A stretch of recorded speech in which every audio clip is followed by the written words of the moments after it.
പ്രിയപ്പെട്ടവരെ, എല്ലാവർക്കും നമസ്കാരം. കുറച്ച് ദിവസമായി ഞാനൊരു വീഡിയോ ചെയ്യണമെന്ന് വിചാരിക്കുന്നു. പിന്നെ എന്താ ചെയ്യുക, നമുക്ക് അങ്ങനെ വിഷയങ്ങളൊന്നും തന്നെ ഇല്ല. അപ്പോഴാണ് ഇപ്പം നമ്മുടെ തമിഴ്നാട്ടിൽ വിജയ് മുഖ്യമന്ത്രിയായി. നമുക്ക് ഇതുവരെ ഒരു മുഖ്യമന്ത്രിയെ കിട്ടിയില്ല.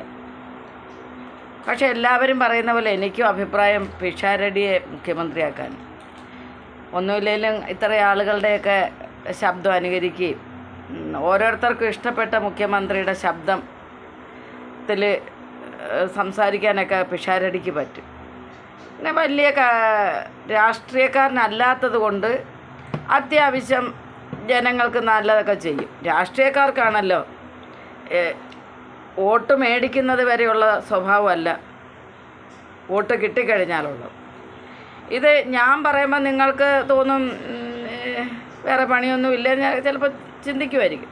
പക്ഷെ ഞാൻ എൻ്റെ അനുഭവത്തിലൂടെയാണ് പല കാര്യങ്ങളും പറയുന്നത്.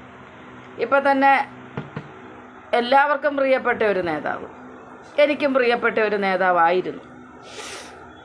അദ്ദേഹം ഇപ്പോഴും നല്ല ഭൂരിപക്ഷത്തിലാണ് ജയിച്ചിരിക്കുന്നത്. പക്ഷെ ഞങ്ങൾ താമസിക്കുന്ന അദ്ദേഹത്തിൻ്റെ വീടിൻ്റെ അടുത്ത് തന്നെയാണ്. അപ്പോൾ അദ്ദേഹത്തിനെ കണ്ട് അദ്ദേഹം പാർട്ടിയിലൊന്നും അല്ലാതെ ആയതിന് ശേഷം പാർട്ടിയിൽ മന്ത്രിയായിട്ടിരിക്കുന്ന സമയത്താണിത്. അപ്പം സാറ് വന്നിട്ടുണ്ടെന്ന് വഴിയെ ഇങ്ങനെ നടന്നു പോകുമ്പോൾ ആരോ പറഞ്ഞു സാറ് വന്നിട്ടുണ്ടെന്ന്. ആണോ എന്ന് നമുക്കൊന്ന് നേരിൽ കാണാമെന്ന് പറഞ്ഞ് ഞാനും എൻ്റെ ഭർത്താവും കൂടെ അദ്ദേഹത്തിൻ്റെ വീട്ടിൽ ചെന്നു. അവിടെ ഒരു പാർട്ടിക്കാരും ഇല്ല, ആരുമില്ല, സഖാക്കളിൽ ഒന്നുമില്ല, ഞങ്ങൾ രണ്ടുപേരും മാത്രം ചെന്നു. അദ്ദേഹത്തിൻ്റെ ചേട്ടൻ ഞങ്ങളെ കണ്ട് കുളിക്കുവാണെന്ന് പറഞ്ഞു. അദ്ദേഹം കുളിക്കാൻ പോയിരിക്കുകയാണെന്ന് പറഞ്ഞു. കുളിക്കാൻ പോയ ആളിനെ കാത്ത് ഞങ്ങൾ കുറഞ്ഞതൊരു 1.5 മണിക്കൂർ അവിടെ ഇരുന്നു. ഇതിനോടകത്ത് വെച്ച് പല പ്രാവശ്യം അദ്ദേഹത്തിൻ്റെ ചേട്ടൻ വരും, ഇപ്പോൾ വരും കേട്ടോ എന്ന് പറഞ്ഞു. ഈ ഇപ്പോൾ വരും കേട്ടോ എന്ന് പറഞ്ഞ് ലാസ്റ്റ് എനിക്ക് ഇച്ചിരി ക്ഷമ കുറവുള്ള ഒരാളാണ്. ഞാൻ ലാസ്റ്റ് ചോദിച്ചാൽ അതെന്തോ ആനയാണോ പുള്ളി ഇത്ര നേരം അങ്ങ് കുളിക്കാനെടുക്കുക. എൻ്റെ ശബ്ദം സത്യത്തിൽ പുള്ളിയുടെ ചെവിയിൽ എത്തിക്കാണും, ചെവിക്ക് കേൾവി കുറവില്ലെങ്കിൽ. എൻ്റെ ഭർത്താവിനെ പറ്റി പറഞ്ഞാൽ അത്യാവശ്യം കുറച്ച് പേരൊക്കെ അറിയുന്ന ഒരാളാണ്. എവിടെ ചെന്നാലും സ്നേഹത്തോടെ എന്താ എന്ന് ചോദിക്കുന്ന ഒരാളാണ്.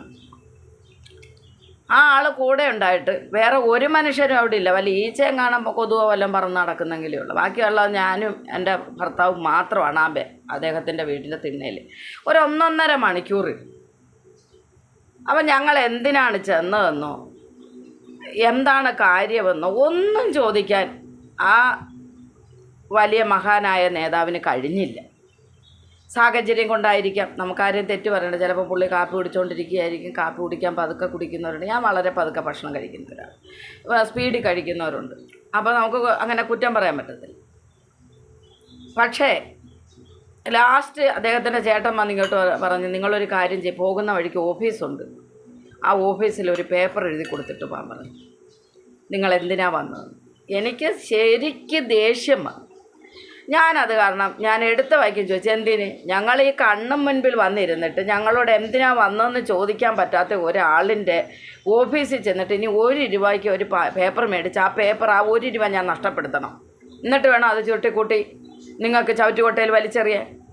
ഞങ്ങൾക്ക് ഒന്നും പറയാനുമില്ല, ഞങ്ങൾക്ക് കാണുകയും വേണ്ട എന്നും പറഞ്ഞ് ഞങ്ങളിങ്ങ് പോകും. പറയാൻ ചെന്ന കാര്യം അതൊരു മെയിനായിട്ടുള്ളൊരു കാര്യമാണ്. എൻ്റെ ജീവിതത്തിൽ എനിക്കതൊരു അത്യാവശ്യമായിട്ട് തോന്നിയ ഒരു കാര്യമാണ്. കാഴ്ചക്കാരുടെ കാര്യമല്ല, എൻ്റെ കാര്യമാണ്. പറഞ്ഞില്ല. ഇന്നും അതിന് ഒരു പോംവഴി കണ്ടെത്തിയിട്ടില്ല. അതവിടെ നിൽക്കട്ടെ. പിന്നെ ഒരു സഹകരണ ആശുപത്രിയുണ്ട്. ഞാൻ ആ ഹോസ്പിറ്റലിൽ പോയതാണ്. സഹകരണ ആശുപത്രി എന്ന പേരെങ്കിലും ഒരു സഹകരണവും ഇല്ലാത്ത ഒരു ആശുപത്രിയായിട്ടാണ് എനിക്ക് തോന്നിയത്. ഡോക്ടേഴ്സിൻ്റെ പെരുമാറ്റമല്ല കേട്ടോ, കയ്യിൽ കാശ് വേണം. കാശില്ലാതെ ചെല്ലുന്ന ഒരു സാധാരണക്കാരന് അവിടെ ചെന്നിട്ട് എന്ത് നേടിക്കൊണ്ട് വരാൻ പറ്റുമെന്ന് എനിക്കറിയത്തില്ല. ലാസ്റ്റ് എൻ്റെ വിഷമം കണ്ടിട്ട് നോക്കിയ ഡോക്ടർ, എന്നെയല്ല, ഞാൻ എൻ്റെ ഭർത്താവിനെ നോക്കാനാണ് എന്നത്, ആ നോക്കിയ ഡോക്ടർ എൻ്റെ സങ്കടവും വിഷമവും എല്ലാം കണ്ടിട്ട് ഒരു 10 രൂപ അദ്ദേഹത്തിൻ്റെ പോക്കറ്റിൽ നിന്ന് എടുത്ത് എനിക്ക് തന്നിട്ട് പറഞ്ഞു, ഇവിടുന്ന് എങ്ങനെയെങ്കിലും വീട്ടിൽ പോ എന്നും പറഞ്ഞു, എല്ലാം ശരിയാകും. അപ്പോൾ ഓക്കെ, ഞാനിത് പറഞ്ഞു എന്നേ ഉള്ളൂ. അപ്പം നമുക്കൊരു മുഖ്യമന്ത്രി എത്രയും പെട്ടെന്നുണ്ടാകട്ടെ, നമുക്ക് പ്രാർത്ഥിക്കാം അല്ലേ? അപ്പോൾ എല്ലാവർക്കും നന്ദി, നമസ്കാരം. ഓക്കെ.